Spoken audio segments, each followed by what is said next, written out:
For decades, the USA has been dominant in the men's 400 metres, owning the relays and stacking the world's top names. But in Tokyo 2025, Botswana crashed that party. This is the story of how underdogs became world champions, and how athletes such as Letsile Tebogo and Collen Kebinatshipi could be about to redefine the sprinting landscape over the coming years. Let's set the scene. In men's athletics, there has never been a country as dominant in a single event as the USA in the 400 metres. They have won 20 of the 30 gold medals ever awarded in the individual 400 at the Olympic Games, a streak spanning 3 centuries from when Thomas Burke won the first ever Olympics of the modern era back in 1896. They have replicated this success in the World Championships, winning 11 of the 20 individual golds since the inaugural event in 1983. There have been some ridiculous streaks in there, with the US winning 7 Olympic golds in a row from Alonzo Babs in 1984 through Michael Johnson's prime years in the 1990s, right up to 2 consecutive sweeps of the podium at the 2004 and 2008 Olympics. While their domination of the medals in global championships hasn't quite been as extreme in recent years, with South African Wade van Niekerk and Bahamian Stephen Gardner to the fore in the late 2010s, right up until this year, their depth in the event has been unmatched. Even in 2025, 9 of the 17 fastest men over the 1-lap distance are from the US, a situation which has been replicated year in, year out, with the US athletes accounting for 6 of the top 10 all-time fastest 400-metre runners.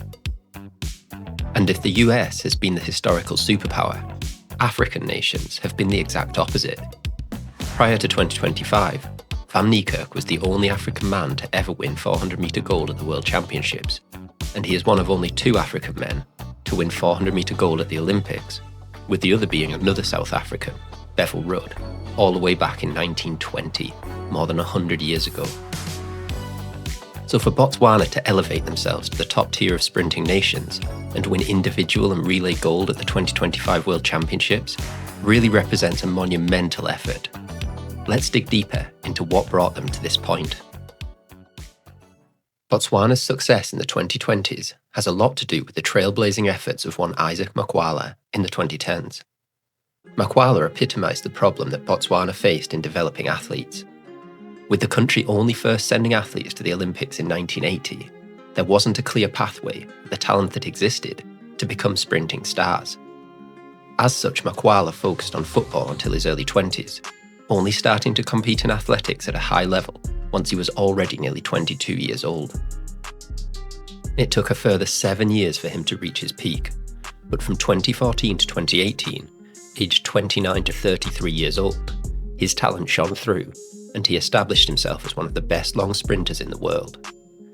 During that time, he ran 19.77 for the 200 metres and 43.72 over 400 metres, as well as setting the 6th fastest 300 metre time ever recorded, with a 31.44 in 2017. That year was undoubtedly his best, but how it played out was bittersweet.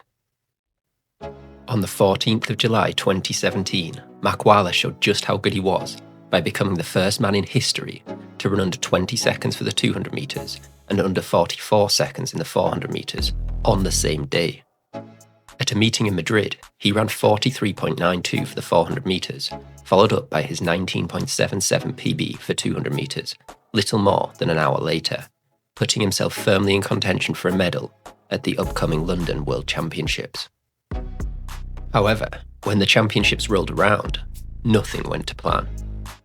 After an outbreak of norovirus in his hotel, which left him sick too, he was barred from taking part in the 400 metres. He was initially barred from the 200 metres too, but after recovering in time to run, was eventually allowed to run a special heat on his own to qualify for the semis. Despite having no competition to push him on, Makwala comfortably ran under the standard required, clocking 20.20 to make the semis, celebrating in his trademark style with push-ups in front of the crowd. He duly made the final, but perhaps with sickness still affecting his performance, he faded to 6th place in a below-par 20.24. With that final won in a comparatively slow 20.09, Makwala missed out on perhaps his best chance to bring a gold medal home to Botswana. But it would be the influence he had on the athletes to follow that would be more important to Botswana's emergence as a sprinting power than his own results. With a high-profile role model to follow, more and more of those talented young football players were making the switch to athletics earlier. With more talent emerging, Botswana were able to send more and more competitive relay teams to global championships, and at the Tokyo Olympics in 2021, the 36-year-old Makwala led his country to a bronze medal, foreshadowing what was to come. More Botswanan success would come quicker than even Makwala could have hoped. One of those talented young footballers following in his footsteps was a certain Letsile Tebogo. Exposed to the sport much earlier than Makwala, he was making waves even aged just 17 in 2021. That year he competed on the Botswanan relay team at the World Relays, before going on to win a gold medal at the World Under-20 Championships in the 100 metres and silver in the 200 metres. The 200 metre result especially was a super impressive sign of things to come. Having just turned 18, his 19.96 into a minus 1.0 headwind that day was better than Usain Bolt at the same age, whose best time as an under-20 was just 0.03 seconds faster, but with the benefit of a plus 1.4 tailwind. He backed that up the following year with another gold and silver at the Under-20 World Champs, although this time he ran even faster in the 100, clocking 9.91. All this set him up to be a dual threat in the 100 and 200 on the senior stage, when he stepped up, still aged just 20, in 2023.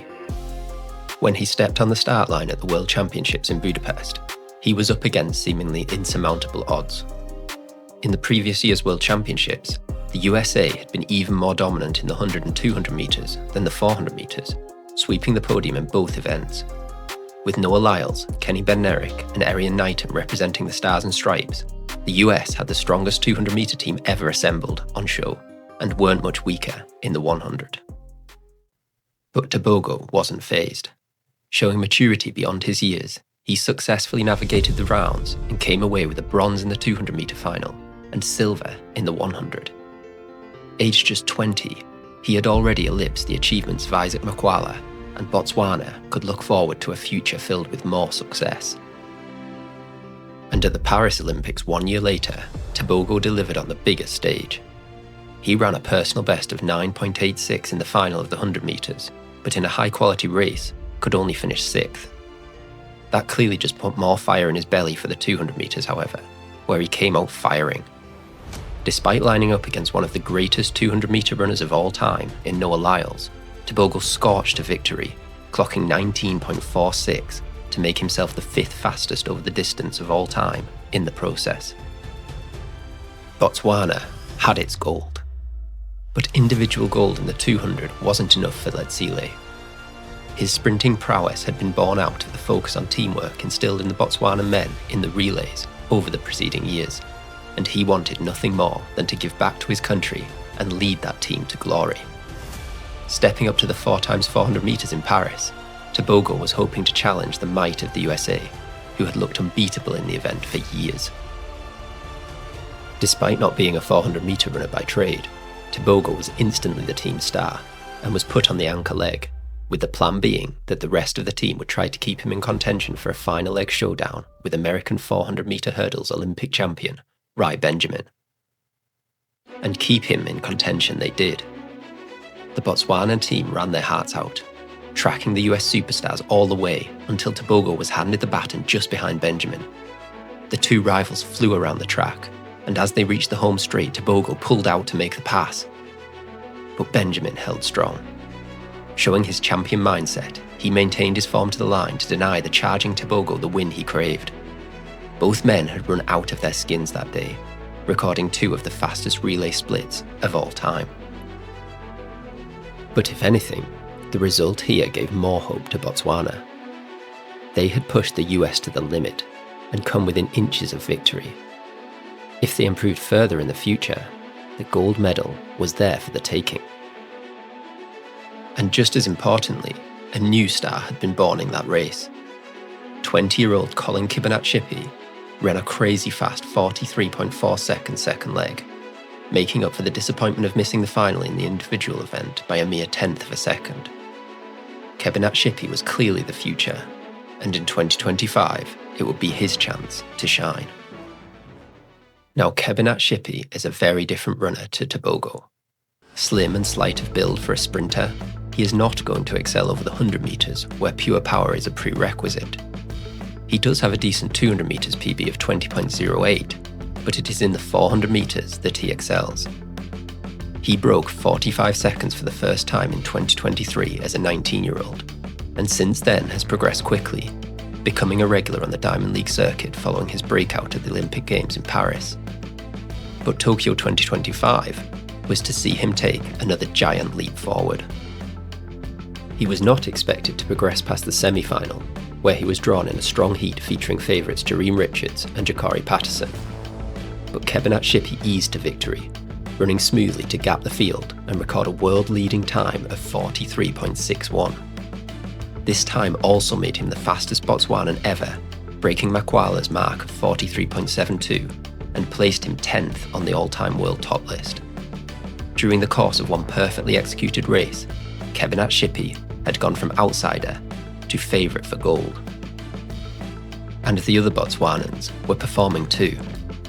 Nadori was a convincing winner in his semi-final, running a season-best 44.21, and Lebekampilo Epi qualified comfortably from his semi-final, running 44.51. The stage was set for Botswana to pick up their first global medals in the individual 400 metres, but just as importantly, with 3 men in the final, they didn't just look like they could challenge the US in the relay, they looked like they could win.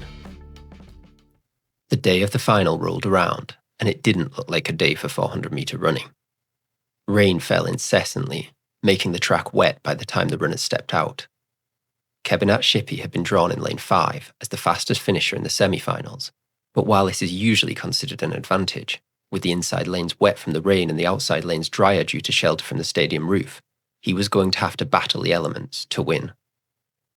But when the gun went off, none of that mattered. Kebinatshipi was in a class of 1, streaking around the track and controlling the race throughout. He tied up a little just before the end, but as he threw himself at the line, we saw the time appear, 43.53.